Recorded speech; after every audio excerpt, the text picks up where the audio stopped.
Today's show is a bit of a departure for us. Normally, we're talking about ways of making your author biz work more efficiently, work better, letting more people discover your work. And I guess to a certain extent, that's what today's show is about. But it's more of an anti-negative than a positive.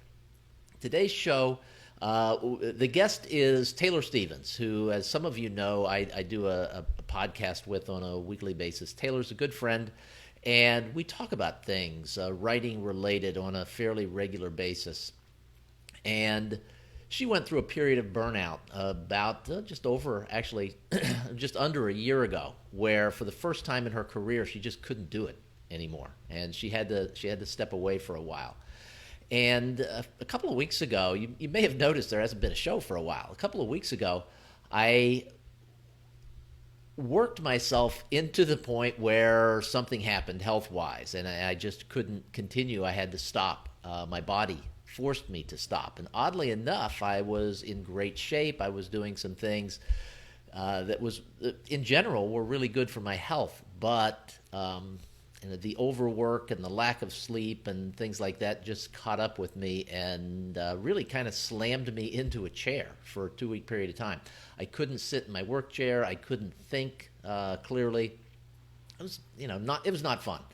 But it gave me a great opportunity to think about what we all go through, because in the author world, especially the indie author world, we see these indie rock stars, and we've had some of them on the show, and we all look up to them.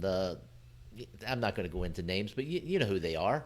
And the secret to their success, in addition to being really phenomenal writers, is that they are uber producers. I don't want to say crank out books, but they produce at a very high level. Maybe a book a month, maybe a book every 6 weeks. And we see that as being the only path to success. I know I'm not the only one who sees these things and feels like they just need to work harder and faster and get better faster and do all these things and work to a pace that's working for someone else, but may not be right for us.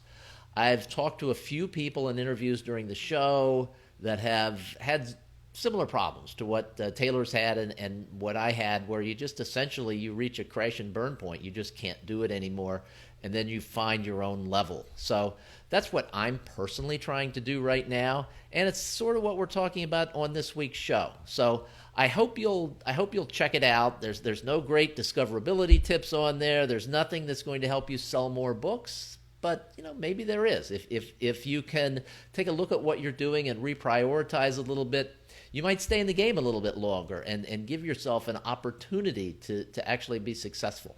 So I'm going to end this, but I hope you will check out this week's podcast. It's at theauthorbiz.com. And again, the guest is Taylor Stevens, who I always refer to as my favorite living author. And it's absolutely the case. So I hope you'll check out this week's show. Thanks for watching.